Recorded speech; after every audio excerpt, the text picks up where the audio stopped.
Well, hello everybody and welcome to MikeyTaylorGaming, where today we're going to be taking a look into the world of the Legend of Zelda Twilight Princess glitches. Now, it was so hard for me to ignore this game because so many of you guys requested it, and I really hope you enjoy because it took me 214 hours to record the footage for this video. And I'm not joking, that's my save file, just for this video. I had no life this month. Anyways guys, I've managed to record 13 glitches for you today that you can try out for yourselves pretty easily, and I've also thrown in some minor glitches that don't need explaining because I'm pretty sure you'll be able to do them without my help.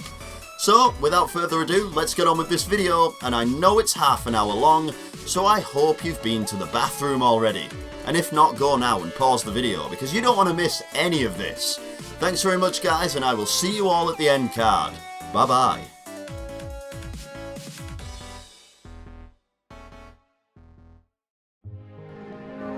Let's start off today's glitch picnic with a pretty simple and useless glitch that can sometimes cause your game to softlock, though most of the time it'll just carry on like it should do, which is pretty boring, right? All you have to do is defeat a boss, and if there are any pots lying around the room, place them around the portal which Midna creates to allow you to exit the dungeon. Once you've placed as many pots as you like around the portal, just walk towards them and the exit cutscene will start. When Midna asks if you're ready to leave, choose yes and the glitch will begin. Instead of walking into the portal and being warped out of the dungeon, Link will walk against the pots, pushing them out of the way really slowly. It can sometimes take a while to escape, and sometimes he'll never escape at all apparently, but that never actually happened to me, so I don't know whether that's true or not. I can't believe that Link can destroy enemies so much bigger than himself, but when it comes to a couple of inanimate objects, he's completely screwed over. It's a lot like that wardrobe in Skyward Sword all over again. You guys remember that?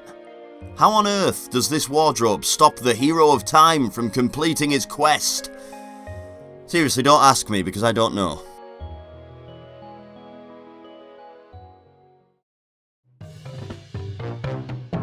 So let's take a look at our first helpful glitch of this video. You guys should already know that walking around with the iron boots equipped can be a pain. It takes forever to get around if you're wearing them, so you might be saying, just don't wear them then. Well, it's easy enough to say don't wear them, but there are places in the game where you're forced to have them equipped, like the magnetic ceilings found in the Goron mines. But wait, of course, you can walk on these ceilings without the boots if you want, through the power of glitches.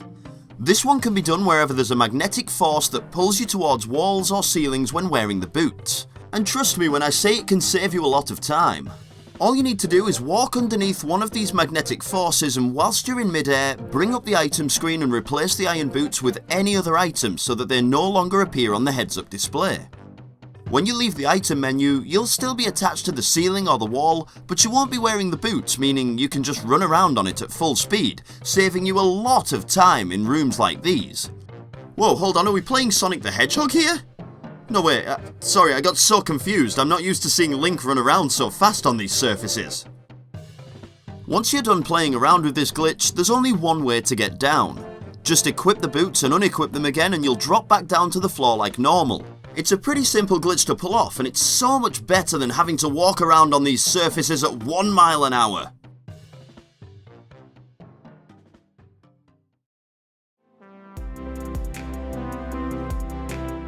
A useless out-of-bounds glitch can be found right outside Link's house once you're allowed to handle bombs and once you've mastered the all-important jump strike ability later on in the game. It's not too precise of a glitch, so getting it to work shouldn't be a problem for you guys. First equip bombs to the B button and then cut the grass next to the fence that leads into Ordon Village. Walk right into the corner where the fence and the wall meet as far as you can go, and then use a bomb and drop it right behind Link. Quickly swing the Wii remote to draw the sword and charge a jump strike. You'll need to time the jump strike so that the bomb explodes whilst Link is at the peak of his jump, and with the right timing he'll be thrown up onto the ledge. The final step is to use the jump strike attack one more time to jump over a small invisible wall, and now you're free to explore. Looking over the edge of the world here shows what looks like a very basic Ordon Village. Most of it is unloaded, and to be honest, I'm not sure why any of this even exists when you're never supposed to be able to see it. You've also got the option to wander around and explore up here too, but if you don't want to fall, then get the claw shots out and use them to test the ground to see if it's solid ahead. There are many places that aren't solid, so walking off them will take you back to the entrance to Link's house. Now, I did mention at the start of this glitch that it's completely pointless, but I also heard that you guys love pointless glitches, am I right? Okay, whoa, where's the support here, guys? I've got another helpful one, alright. At least, after this second out of bounds glitch. Please don't hate me.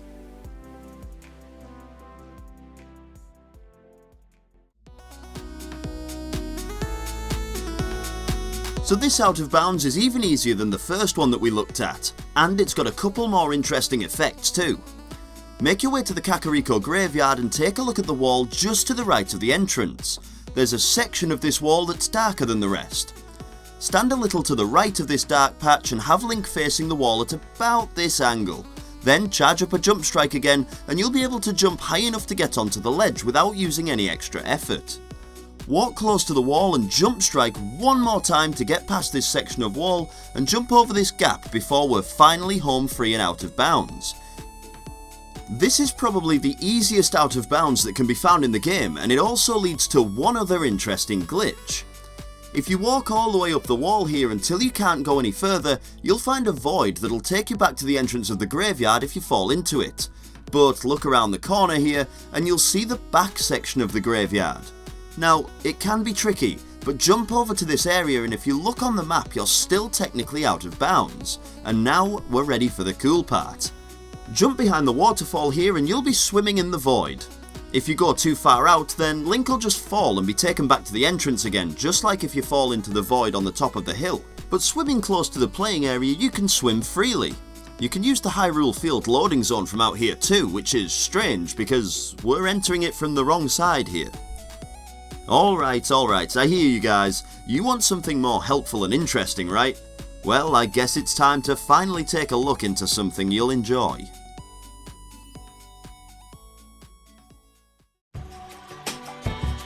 Do you guys love bombs? Do you guys love arrows? Well, even if you don't love them separately, I'm pretty sure that everybody loves bomb arrows. And now we're going to take a look into how to get infinite of these because everybody loves fireworks. Man, I really wish I had some bombs and arrows. Oh wait, I have infinite. Ha! Well, there's quite a few steps we need to go through before you'll be messing around with fireworks. But bear with me, it's a lengthy glitch and some of the things you're about to see are pretty sweet. You'll need a couple of things before we can get this glitch working. Access to both Isa's Rapid Ride minigame and the balloon popping minigame, the Zora armor, the claw shots, and just a measly 20 rupees. Once you've got access to all of these things, head to Lake Hylia and find some hawk grass so that you can start the balloon popping minigame as Wolf Link. As soon as you start the minigame, take a dive into a wall and fail to be taken to the upper section of Zora's River. And this is where the fun begins. When Plum asks you if you want to try the minigame again, say no and then equip the Zora armor and the claw shots. Enter the water behind you that you're dropped in front of after failing the minigame, and once you're swimming, turn around so that you're facing the waterfall. Arm Link with the claw shots and hold Z so that you can wade around whilst aiming. You'll need to get Link's angle something like this, and once it is, wade forward into the shallow water and push Link against the wall to the left. With any luck he'll pop straight through without even trying.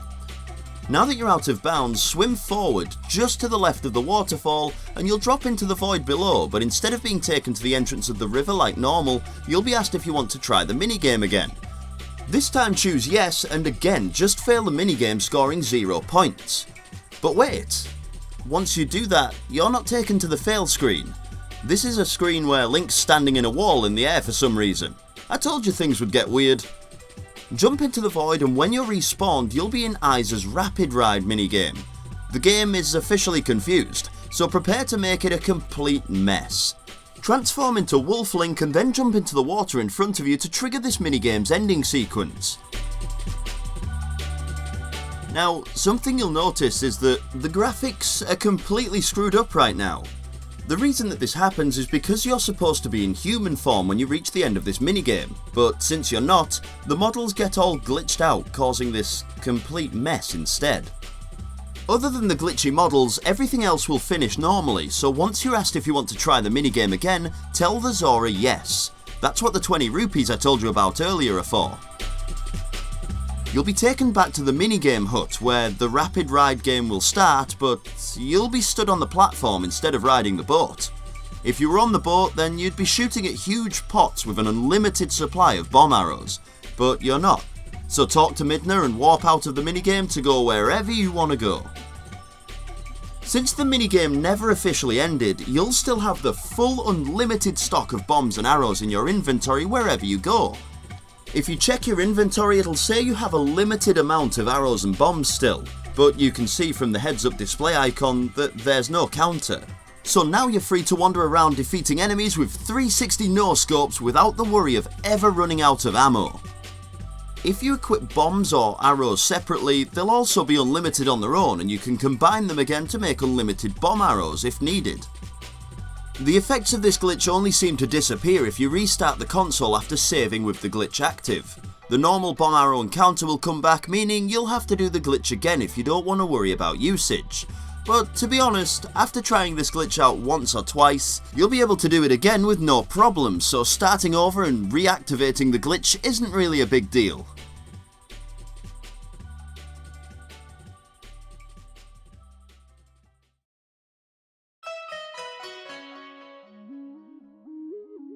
There's a funny looking glitch that you can do as soon as you leave the forest temple after obtaining the Gale Boomerang.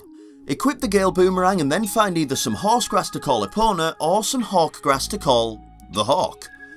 Throw the Gale Boomerang and just before it returns to Link's hand, press the A button to pick up the grass that you're stood next to. Instead of holding the grass to call for help, Link will be holding the boomerang there instead. Link, I know this journey's taken its toll on you, but please don't go crazy on me yet, man. Hold out just a little while longer, we'll make it through this, I promise. Whichever grass you're holding will function like normal if you blow through the boomerang, so it doesn't really glitch anything else out, but it's still pretty funny to see though. Whilst we're on the subject, why don't we have a look at another grass related glitch.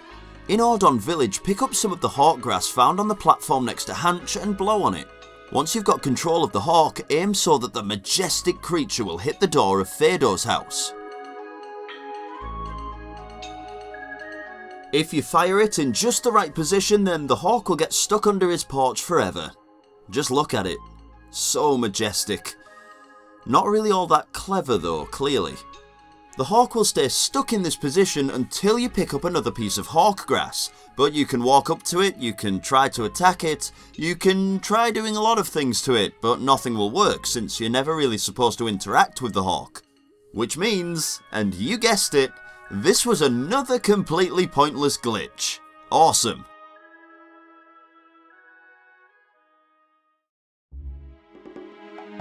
Throughout the Twilight Realm, you'll be able to find spirits floating around in the form of wisps. Normally, you can only see and talk to the true form of these spirits by using the sense ability in wolf form.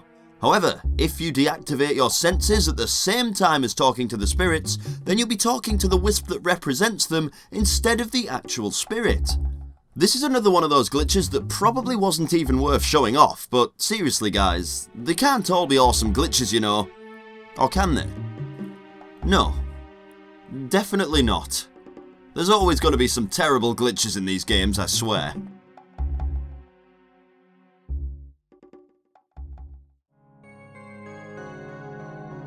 We're about to start moving on to some of the best glitches found in Twilight Princess, so start getting excited guys.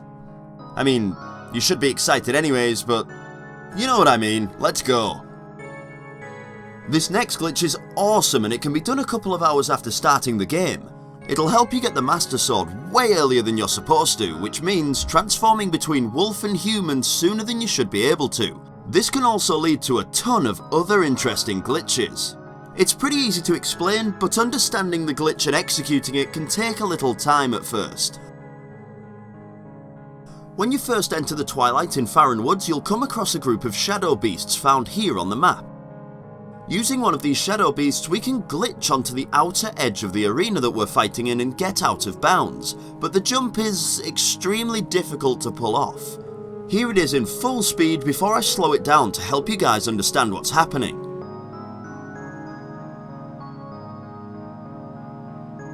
Okay, that seemed pretty easy, right? Well, let's take a look. First, you'll need to lure one of the shadow beasts over to this area. You can use this tree as a marker.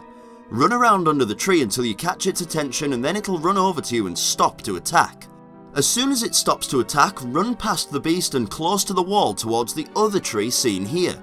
Under the tree, in the wall, you'll see some kind of root-like texture that you can use as another marker.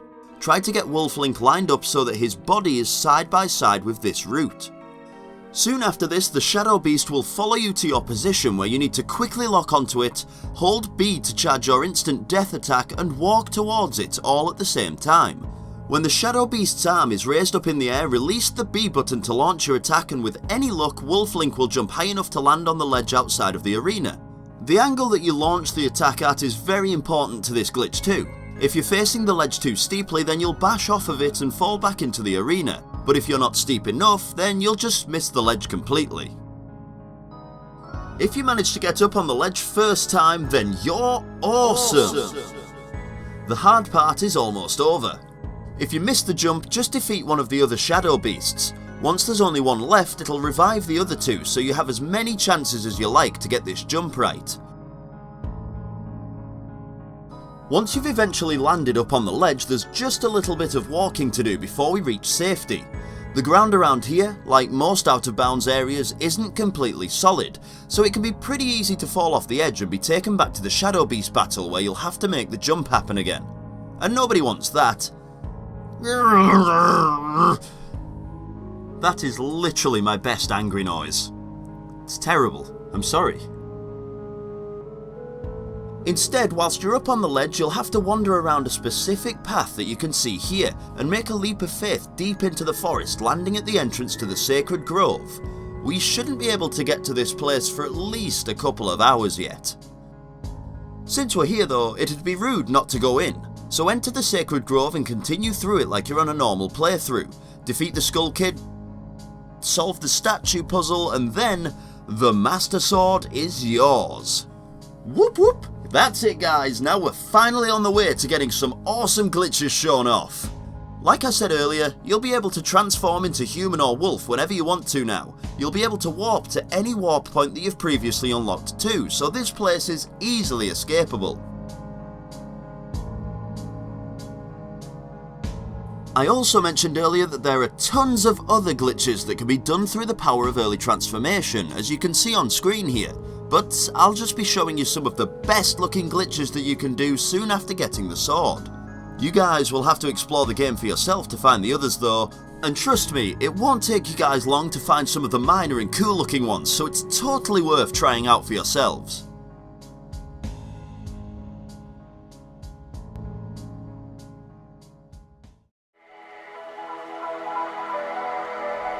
Soon after carrying on the game after getting the Master Sword early, you'll find the Forest Temple, where we're going to break the game. To do this, you're going to have to make your way through the dungeon like normal first until you reach the boss Dai Baba. And when I say normal, I guess it doesn't have to be normal, glitches are fun too. It's really simple to do this glitch. All you need to do is fight Dai Baba, but instead of using the sword to deal the final blow, transform into Wolflink and defeat the boss using his bite. You'll have won the battle and the cutscene will start, but you might notice some weird things going on with the screen. From this point on, the game is just broken. The graphical glitches that we can see on screen here are caused by the same reason as the ones that we saw when executing the infinite bombs and arrows glitch. We should be in human form for this cutscene, so it screws up, but this time it's just too much for the game to handle, so it just wants to explode.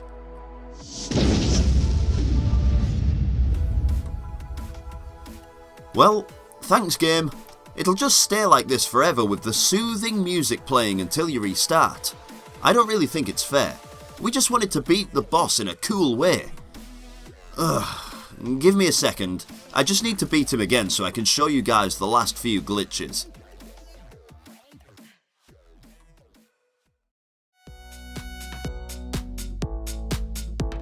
Finally. So now that that's over with, you can continue through the game where you'll eventually reach Kakariko Village.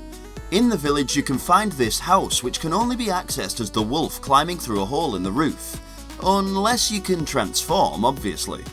If you try to take a shortcut and transform into human then use the door, you'll get stuck in the middle of the room for some reason, unable to attack, roll or use items.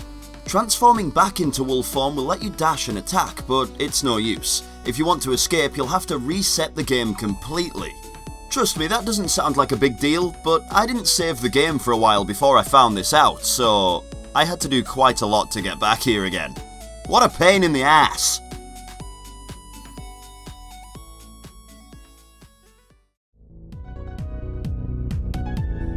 Okay, so for me personally, this is the best glitch I've seen in this game, the one that I've been hyping you all up for. I hope you're all ready for it, because I wasn't and it completely freaked me out. I really wasn't expecting what I saw here. So when you reach Kakariko, the light spirit Eldin will give you the task of collecting 15 tears for the light vessel to restore light to the area. When you collect the final tear and the cutscene plays telling you that light has been restored to the area, Link should be transformed back into human, but for some reason the transformation isn't triggered and the game just goes insane. Literally. Things are flickering and there are shapes being thrown everywhere, and sometimes half the screen is white and fuzzy. And the part that freaked me out is the fact that Link is still in wolf form when he should be in human form, giving this monstrosity of an animal. You thought that Big the Cat was terrifying in the last episode, Sonic Heroes? Well, this has destroyed his place as the creepiest thing I've seen recently. Seriously, look at that thing. Look at that model. It's just not natural. Kids, stay away and don't look. We need to put him out of his misery. This kind of graphical glitch can be seen later on in the story when you have to calm Epona down too. Basically, anywhere that the cutscene is designed for human when you're in wolf form, if you haven't guessed that already.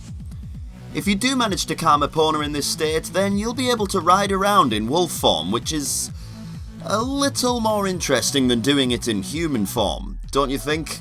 So have fun with that if you decide to give it a try. There are tons more glitches that come from the early Master Sword glitch, like I keep saying, and I really suggest that you go exploring to find them, because if you like anything like this, then you'll definitely want to see them too.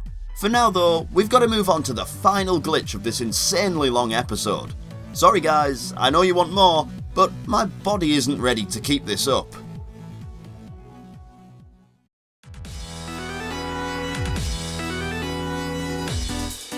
So here we are finally, the last glitch that I want to show you guys from Twilight Princess today. So you've obviously seen the title screen of the game by now, right?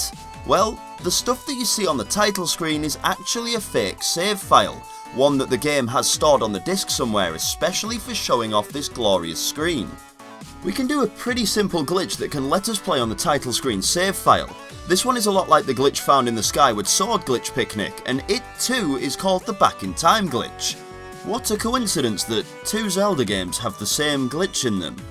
There may be even 3 games. Maybe in future. So, how do we do this glitch? There's a couple of ways to activate Back in Time, but the easiest way is to make your way to the Arbiter's Ground found at the far end of the Gerudo Desert.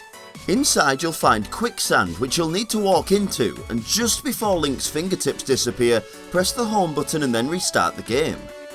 Instead of the title screen popping up like it normally would, Link should be stood on the bridge of Eldin with no heads-up display. Technically, the game has taken us to the title screen, but now you'll be in control of Link instead of being told to press A and B to start. We're officially playing in the fake save file. Aw yeah! The first thing that you'll want to do here is jump off the edge of the bridge into the void, because if you press any buttons on the controller, then the game will freeze and you'll have to do the glitch all over again. Once you're brought back to solid ground after jumping into the void, the heads-up display will be visible again, and pressing any buttons won't crash the game anymore. So save the game and let's go exploring.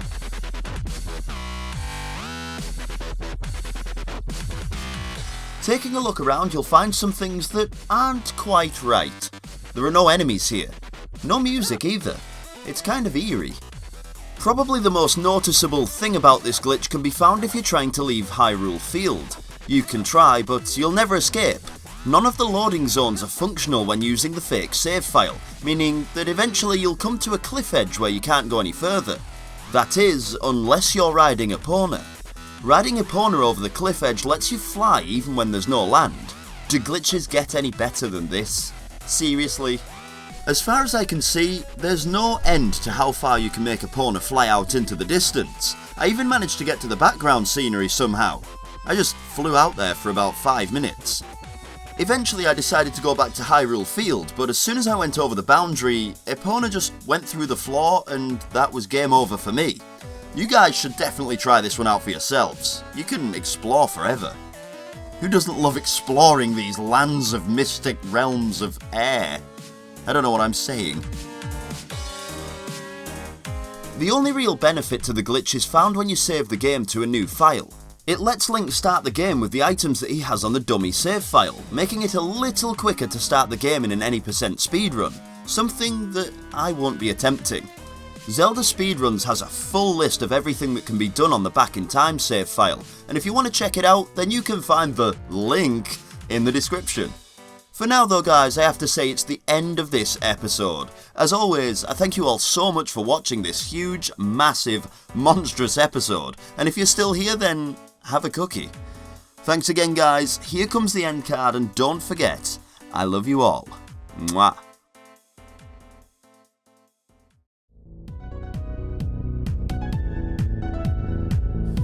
Well, hi guys, and thanks very much for watching until the end. Now I'm going to show you 2 other videos that you might be interested in here, but first I have to apologise for not including the canon glitch and the map glitch in this video. I was using version 1.2 of Twilight Princess, and unfortunately the map glitch and the canon glitch both don't work on this version, and there was nothing I could do. I couldn't find an older version.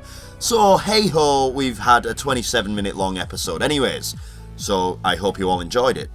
Anyways, if you guys want to check out some other videos that I've done, then the one on the left here is the Sonic Heroes Glitch Picnic, and this was the most recent Glitch Picnic before this one, and the box on the right will take you to the Banjo-Kazooie Glitch Picnic. Now, I recommend both of these videos, but Banjo-Kazooie seems to be lacking in popularity, and I don't think that many people know about these glitches on the Rare Replay or Xbox One version of the game, which these glitches actually come from. So, if you want to share it, or watch it even, then I'll be very happy. If you've enjoyed the video today guys, then please don't forget to like, share and subscribe, and remember, I love you all. Mwah.